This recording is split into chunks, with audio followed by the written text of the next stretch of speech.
I've encountered people who have said, look, the Bible doesn't talk about dinosaurs. It doesn't mention the word dinosaur. What would you say in response to that? I would say, yes, that's true. Dinosaur was invented in the 1700s, late 1700s, by a creationist, actually.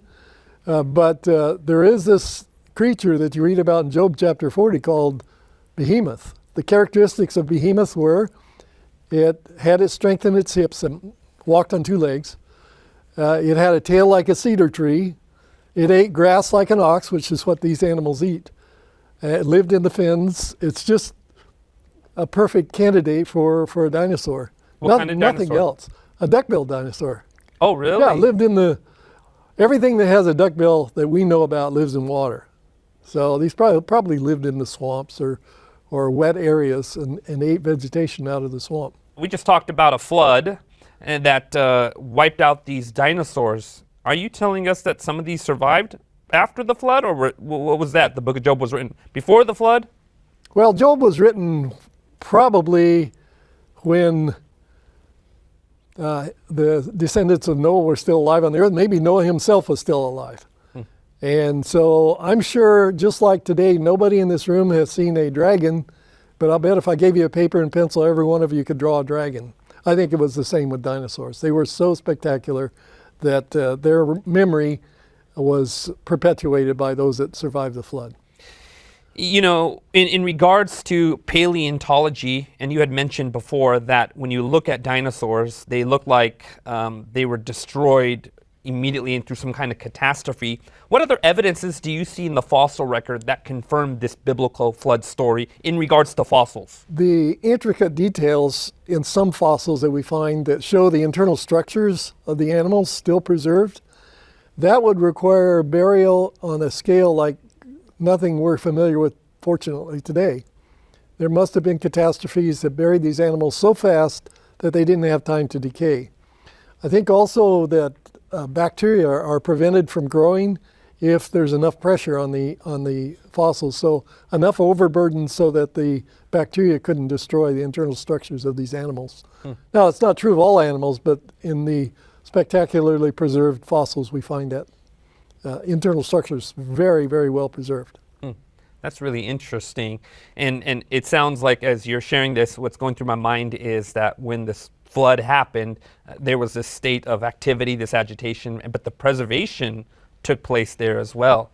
Rapid burial. Right, it must have. That's really fascinating. Today we put an animal out, and before very long it's decayed and gone. I know there have been some interesting finds, some discoveries in the last 20, 30 years of tissue finds in the fossil record.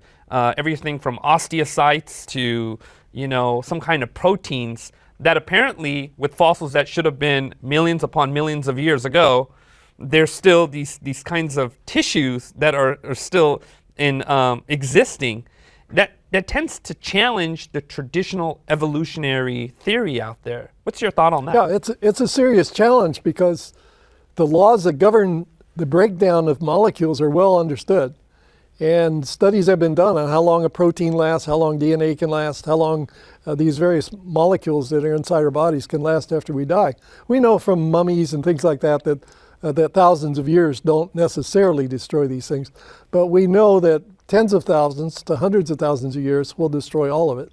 So there should not be any protein, there should not be any DNA, there should not be any of these preserved molecules in these fossils. And yet, we're finding it all the time. We took in the dinosaurs, the tendons are bony. They aren't like our tendons, they're flexible.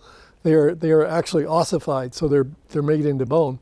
We took one of these tendons and soaked it in a solution that dissolved the bone, and there was a gelatin-like material left behind, which I think if we had tested it would have proved to be collagen, the same protein that's in the bones. That should not be there.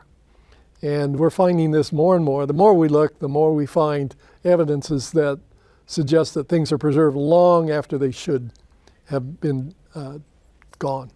That's really interesting, and that really speaks to the biblical model as the catastrophe that wiped out dinosaurs being much sooner than millions and millions of years ago. At least it contributes to that understanding. Yes. Now, what is the kickback you might receive from other scientists when you begin to share these kinds of things.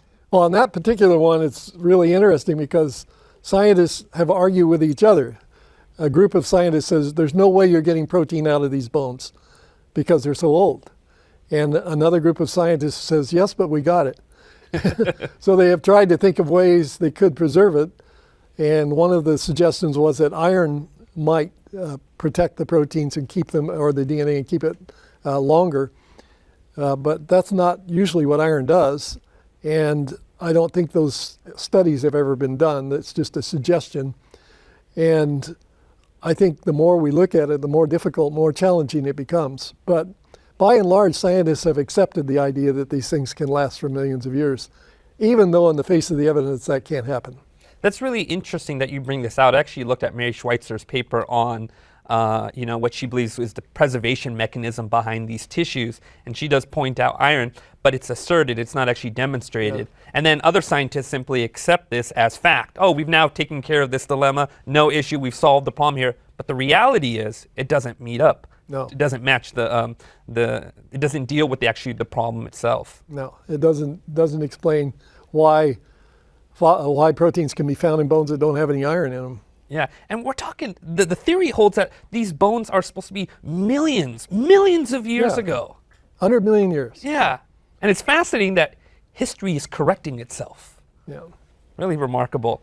In regards to Noah's flood and the dinosaurs, there are some even groups out there, whether they're Christian or what, saying dinosaurs didn't exist. That was all made up. What would you say to them? That's sad. I had a student one time came to me and said she didn't want to work in the dinosaur lab because she didn't believe she wasn't sure she should believe that dinosaurs were real. I said, what do you mean? She said, well, our teacher made us look the other way when we went by the dinosaur in the museum. So she had this kind of experience, and that is so sad because reality is there. I had another scientist with a PhD in biology who came to the dig from overseas, and after one day of excavation, he was calling back to his colleagues in his home country and telling them that dinosaurs were real.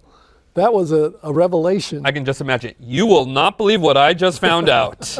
Dinosaurs are real. Yeah, I think that's a sad mistake that we don't recognize them. The discovery of dinosaur fossils, does that contradict the biblical story in any way?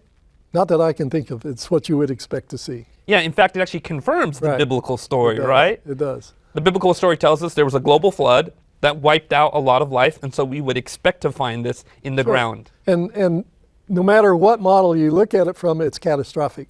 So the conventional scientists have to have a catastrophe to wipe out the dinosaurs. We have a catastrophe that wipes out the dinosaurs. So yes, it's good evidence of a global catastrophe. Now, based upon your study of dinosaurs and the Bible in addition to that, did God create freaky-looking Tyrannosaurus Rex in the Garden of Eden? Well, that's a good question because we don't really know what kinds of changes could have been necessary as a result of sin. Certainly the big giant long-necked dinosaurs, the duck-billed dinosaurs, those all look like they had an amazing God behind them. And they're herbivores too, right? Yeah, and in Job you read that these are the first of the creation of God. If that's what Behemoth is, then he's pretty proud of his work. Of course, the carnivorous dinosaurs, like lions and tigers, probably had to modify in order to survive sin, and I think God accommodated that. There was adaptation that took place. Exactly. The Bible tells us in Genesis chapter 6, in the description of this global flood, there was violence everywhere. Was that just with humans, or did that permeate animal life as well? I think it affected all the creation. There are some strange-looking creatures out there that are not alive today. Not dinosaurs. Really interesting, huh? Yeah, it's fascinating when you take a good look at history and what the fossil record is showing. There are lots of models out there of when dinosaurs existed, and there's particular stages from, Cretaceous to Jurassic era. I'm not going in order, by the way. Then there's the Ice Age. As far as you can tell, how do you take a good look at these timelines in comparison with the scriptural record? I think what we're seeing in the fossil record, the layers of rock with the fossils in them, is a successive burial of habitats. So in the bottom we find things that live in the bottom of the ocean. And then as we go up, we begin to encounter landforms, and then finally we get out into land. And I think there is, in general, a relationship between the kinds of fossils we find and the kind of environment that was on the pre-flood Earth. So we try to reconstruct that environment from what we have found. It's very difficult because we have no vision for what it could have been. How can you have a world where there's no death? That's a serious challenge. But I suspect if you'd ask Adam that before the fall, he would have said, well, how can you have a world with death? And so it's just a matter of what your worldview is, what you can see and what you can allow. Based upon the biblical model, when did the Ice Age take place? After the flood, there was a lot of catastrophic volcanic activity that would have filled the air with ash and would have occluded sunlight and caused the cooling of the earth, and that would have caused ice to form. So I think that may have been what happened. In order to get the waters off the earth, God gathered them up into the polar regions. I'm trying to reconstruct what it was like before the flood, and I find out that probably these dinosaurs didn't live where man lives. Maybe because the climate was more equitable where man was, and it was warmer where these dinosaurs are. If you weighed 100 tons and you got cold at night, you would never get warm again. So they must have lived in an area that was warmer and probably at a lower elevation than where humans and the mammals were. Whereas mammals, they can get along fine in a wide variety of temperatures. Dinosaurs would have had to stay pretty warm. And I think that's probably an indication of why we find them segregated, why they're all dead and the mammals are not. So that plus the ark, living in the ark. Well, that's really interesting because what you're telling us is sort of an explanation why we shouldn't expect always to find human footprints next to dinosaur footprints, because they would have been separated. I mean, that's what happens in our world today. You know, humans generally aren't around where lines are hanging out, right? Yeah, that's right. And so that's really interesting. What do you think about some of these so-called evidences where someone says, oh, I found a human footprint next to this dinosaur footprint? Is it just bogus? Is it a hoax? What do you think those things are? When we first started out in this business of looking at origins, our goal was, we had just all three of us, myself, Leonard Brand, and Bernie Neufeld, had all gotten our PhDs within the last year or two. And we decided, let's go out and let's solve this creation thing and then go back to doing molecular biology. And what happened was we looked very carefully at all the evidences, including these foot tracks, and wrote some papers on that. And we showed that the ones that they were using for evidence weren't human tracks. They were carved, or they were the tracks of three-toed dinosaurs that looked like elongate tracks. And then we looked at other evidences, and every one of them had turned out to be not appropriate. So Christians were using evidences to support a true story that were false evidences, and that really hit us hard. So we decided we had to go back and do geology and get trained in geology. Do some solid science. Yeah, do some real science. Well, appreciate your contribution to this. I think it's really enlightening and teaching us dinosaurs aren't things we need to be afraid of, unless they're standing right before us, right? That's right. Anything else you'd like to add about dinosaurs? I would love to say about dinosaurs in regards to, what you've discovered. Well, we have an opportunity for anybody that would like to come to the field to work with us to dig up these dinosaur bones, to help us dig these up by themselves. And that's a really rewarding experience. I like to think about the fact that this bone that I just dug out of the ground was walking around in one of these amazing creatures, and here I've got it in my hand. That's an astonishing feeling. How long are you at these dinosaur digs? What's typical for a volunteer? We're there for a month of June every year in the field in Wyoming, and you can stay for a day, a week, or the whole month, but it's something you can learn about if you go to dinosaur.swa.edu. That's really exciting. And we welcome anybody that would like to be involved in this project. Wonderful. Appreciate the invitation to that. I know that our studio audience has questions for Dr. Chadwick, but before we get to that, I want to invite you to visit our website at hopetv.org/hopeatnight, where you can view previous episodes and also download a free gift. We'll be back in just a moment.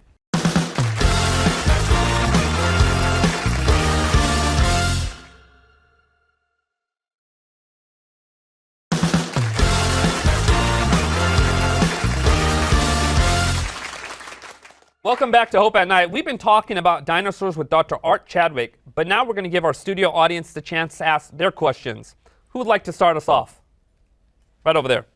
What is the approximate cash value of the T-Rex tooth on the table? What is the value of that? Well, number one, that is a very expensive cast. It's not the original tooth. A tooth that is only the top part of that sold at auction in Britain for $33,000. So I would be foolish to bring one of those on a trip. $33,000 for just this part? Just that part, yeah. Oh. So they are very expensive. That's, of course, the most expensive part of the body. So it's other dinosaur bones are not worth that much. How much do you think a skull of a T-Rex is worth?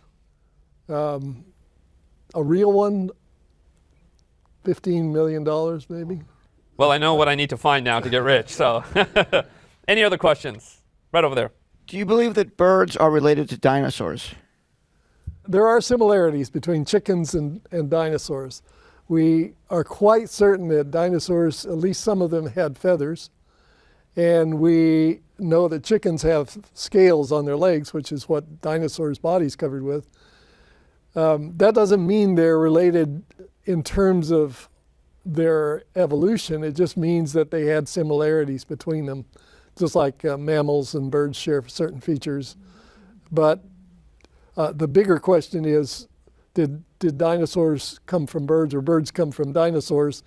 And the answer to that is some people think so, but we find some claims of birds back before the dinosaurs, at least as far back as the Triassic. And so it doesn't seem reasonable to say that birds came from dinosaurs because we have mammals then, and you don't say mammals came from dinosaurs. So that's a question that's highly debated. But there are similarities that can't be denied between birds and dinosaurs. You know, in regards to dinosaurs that had feathers on it, what are some misconceptions of dinosaurs in maybe movie and television that we realize now, hey, look, it looked different. It looks actually different than the way it's portrayed?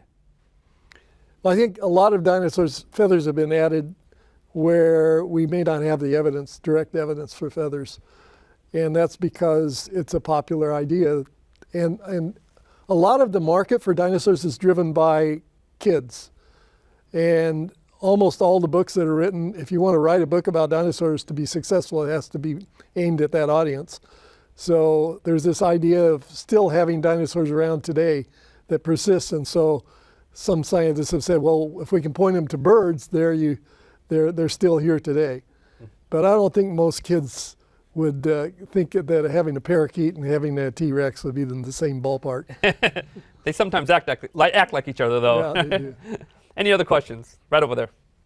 Doctor, you mentioned that fossils and dinosaur bones have been found in various places due to them being washed ashore. How do you know which ones belong together and with which dinosaurs? That's a question I get asked a lot. It's a good question. One I wondered myself before I got into dinosaurs. It's largely experience. You've seen a lot of bones. You know which bones go with which dinosaurs.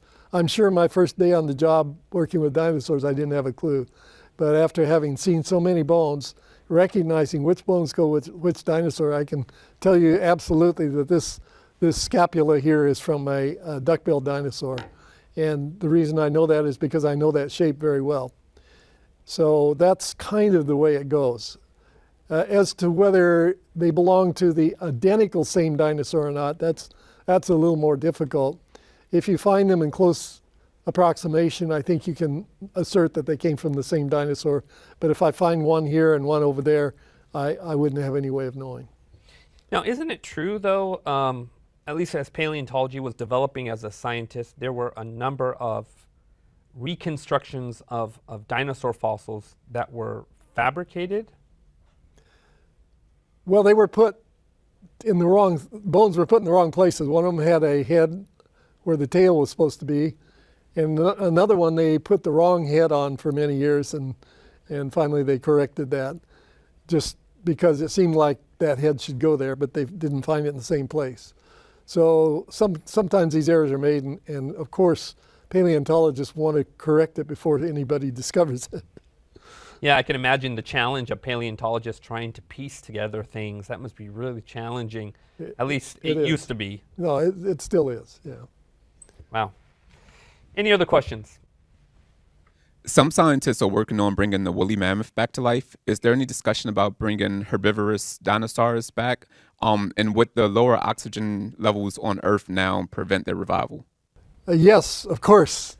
Every scientist wants to bring back a T-Rex, not a herbivorous dinosaur. They would want to get a T-Rex. And we haven't learned from movies, No, apparently. no, we haven't learned anything. But yeah, that idea persists, although if a dinosaur is really from 65 million years ago, there's absolutely zero probability that you could ever bring it back. If they are a few thousand years ago, then it is within the realm of possibility. And with the woolly mammoth, they are trying to do that right now. Whether they'll be successful or not, I don't know. But that is one of the goals. As far as oxygen is concerned, some people have hypothesized that there was a higher level of oxygen in the pre-flood world. That's a very difficult assertion to make because as soon as you go over 20% oxygen, the atmosphere becomes capable of inferno. So anything that is in that atmosphere will instantly burst into flame. Not instantly, but will burst into flame if it's ignited. And the whole world would just burn down. And then the oxygen level would go back down. So I don't think that idea has a lot of credibility, although it could be a little higher. I don't think it would be a whole lot higher. Interesting. Any other questions? Hi, Doctor. So we learned in school, for the most part, that dinosaurs existed like 65 plus million years ago. And growing up, I never thought there was any debate. But hearing you now, it kind of brings into question, it sounds like you believe that dinosaurs were around maybe 6,000 years ago. Do you think that there's a chance that dinosaurs and humans coexisted at the same time on this earth? Yes, in my model they did, because God made the dinosaurs on same day as humans probably, and so they would have been on the earth. I don't think that man hung around where the dinosaurs were probably, especially after the big theropods developed. But I also think that man would have been able to, if man were larger than he is today, I think man would have been able to handle these dinosaurs. Interesting. Any other questions? Right over there. Hi. We know that crocodiles are descendants of Deinosuchus, and they have survived the extinction. So how did they survive until today while the other dinosaur species and large marine life did not? That's absolutely the $64,000 question, is how can you have a Earth in which a whole population of giant plant-eating dinosaurs, giant flesh-eating dinosaurs, medium-sized plant-eating dinosaurs, medium-sized flesh-eating dinosaurs, and small plant-eating dinosaurs and small flesh-eating dinosaurs. How could you have this whole population with all the variety and diversity that we know dinosaurs had, all be extinguished and not destroy the mammals, not destroy the birds, not destroy the plants, and all these other things, but all the dinosaurs are gone? That is a really, really big question. And I think though, if you know anything about alligators, they seem to be able to survive just about anything. They're a very hardy species. So I can imagine them being able to survive some conditions that other animals couldn't. But that still begs the question of why all these different forms of dinosaurs all died out at the same time. Right, and based upon at least what we're hearing and what the Bible is teaching, the Bible talks about this global flood that wiped out animals, many kinds of animals. Noah took some animals with him, and apparently some, water-based animals survived. But it makes sense that some of these animals also probably became extinct after the flood over a period of time. And we have animal species today that go extinct. Sure. So it's really interesting. Any other questions? How was Noah not eaten by the dinosaurs that were on the ark? That'd be a good argument for not taking them on the ark. Yeah, I don't know. That year spent in that close quarters with all those animals, all that smell, all that noise, and even all of his own relatives must have been a trying time for Noah. Yeah, and as far as we can tell, what kind of animals did Noah bring onto the ark? Well, he didn't bring any, but God sent these animals to the ark, which is an amazing thing in itself. They may not have included dinosaurs. So that's one idea that I floated, and I think that God could have said, okay, we're gonna protect man, we're not gonna bring these through the flood. But it seems like he could have brought some through. Right, or at least animals that became extinct over Yeah. time, right? Any other questions? Hello again. How did paleontologists and scientists determine the 5 global cataclysmic extinction events? Was it based on hypotheses, or are there evidence that support that? There is really good evidence for a mass extinction at the Triassic Permian boundary, between the Paleozoic and the Mesozoic, because almost all the animals that you find below that boundary, the species level, went extinct.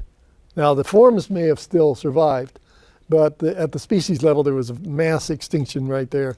Same thing is true at the Cretaceous, where a lot of forms, such as dinosaurs and ammonites and some plants, didn't get through that boundary, but lots of them did. So all of these boundaries are delimited by fossils. And once they found those two, then just based on the data, then they began looking at the whole fossil record to see if there was evidence for other mass extinctions. And they found a few other peaks, but those two are the major ones. And that's what separates the Paleozoic from Mesozoic, the Mesozoic from Cenozoic. Any other questions? You posited that humans and dinosaurs may have roamed the Earth at the same time. What if the antediluvians were secretly working on human-dinosaur hybrids, or Nephilim in the Bible, and the flood was meant to wipe these abominations off the Earth? And what if the fossils that we find are evidence of these experiments? Yeah, that's actually pretty popular in evangelical theology circles regarding why God sent the flood, what was going on before the flood. But what's the best, what kind of answers can we give in regards to that? What does the evidence actually show, and what does the biblical evidence actually show? Well, even before that time, the Bible distinguishes the descendants of Cain from the descendants of Seth, which was the lineage that led to Noah and so on. And I think these two groups of people were on the earth, and I think they were big. I think they were giants. I don't think the giants were any special group of people. I think the people were giants in those days. But some of them were descendants of Cain, who had rejected God, and some were descendants of Seth, who followed God. And they mixed together. So you had people that were from these different groups intermarrying, and God didn't like that because it was degrading the race that he had set aside to carry the truth of the gospel. So I think the Nephilim controversy is speculative and not something that I want to get into very deeply. Yeah, it's really interesting because it says they married. Marriage is a human contract. Right. There was just this, intermingling where you had the righteous and the, not so righteous, and then the character of God seemed to have been lost sight of, and it just contributed. The Bible says great wickedness and violence filled the earth.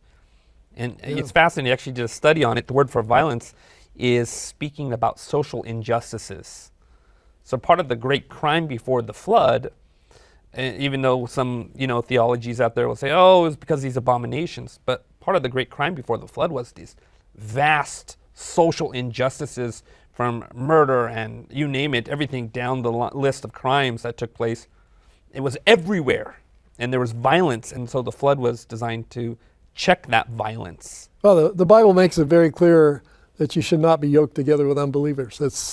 That comes right out of the Old Testament from the story of the Nephilim. Fascinating. Any other questions? Right over there. So, why do you think God created dinosaurs? What do you think their purpose would have been on this earth? Yeah, that's a good question to speculate on, but they obviously encompassed the whole ecosystem. I mean, there was all there were all these different forms that I just enumerated of different kinds of dinosaurs. Then there were the marine reptiles, the flying reptiles. All of these forms that went extinct at the Cretaceous boundary all seem to constitute like a whole nother world. And I kind of think, as we try to reconstruct what the world was like before the flood, I kind of think, why do we like to go to Disneyland? It's because you can go to Tomorrowland or Frontierland or you get to immerse yourself in a whole different environment. We like Disneyland. We like that at Disneyland because we were made to like that kind of experience. And I think the world before the flood must have been like that. So, oh, Daddy, we get to go to Dinosaur Land for vacation. There must have been a place on the earth where you could go and see these things, but they weren't everywhere. And I think they were just part of this great creation event in Genesis chapter 1. Right, a world that was full of adventure and variety and Exactly. different kinds of environments for Adam to explore, right? Yeah. Perfect world at that time, yeah. Any other questions? Yeah. I guess I'm just curious why Noah didn't take some of the nice, peaceful dinosaurs with him when there's alligators and tigers and bears and stuff like that. Yeah, I don't think Noah had much to say about it. If you read the account, the animals all came to the ark. They were led by angels, I assume. So they were the decision was made higher up. And yeah, maybe Noah would have liked to have taken some on there, and they just didn't show up. That's my guess. I can't say for sure there were no dinosaurs on the ark. I can just say that we don't have any evidence that they survived the flood. You know, in regards to the flood story, there's a lot of questions and debates on this. You know, and obviously I think the evidence, as basic as it is, shows us that there was a worldwide catastrophe. It seemed that animals were buried fast. It was a watery grave all over the world. And we know that in many different cultures, they all carry a similar worldwide flood story, right? Yes. The world at that time, you know, as Noah was warning the world at that time, is it similar to our world today? I think our behavior today would warrant God destroying us all. And thankfully, Jesus has rescued us from that destruction. But yeah, I think the world today is very much in the same state it was back then. And during that time, God offered an ark of safety and deliverance for those that would accept it. Yes. I'm sure that seemed really insane to the people before the flood. Oh, absolutely. Right. Why would I get on that boat? Silly boat. It never rained here. Right. It's never rained before, and it's miles from any water. Right. Do you see a parallel with when we present the message of Jesus to a dying world, that it seems sometimes foolish, sometimes seems ridiculous, unreasonable, but it's the very ark of safety God has provided? It is, absolutely. Dr. Chadwick, really appreciate the discussion. I've learned a lot. I want to take these dinosaur fossils with me, but I'm not going to. Could get arrested for it, but really appreciate the insight, learned a lot. I know our audience has learned a lot as well. So thank you for being here. The mysteries of dinosaurs often captivate our imaginations. These colossal creatures which roamed the earth long ago might seem to be relics of a bygone era, mere bones and fragments destined for museum displays. Yet they hold profound lessons about the power and creativity of God. Just as Job was pointed towards the behemoth to understand God's power and sovereignty, we too can look at these creatures to marvel at his capacity to create life in forms far beyond our understanding. And while even the mightiest dinosaurs have passed away, God's word and his promises endure forever. Dinosaurs remind me not to put my hope in finite things, but in the eternal God who never changes. Thanks for joining us, and may you always find hope.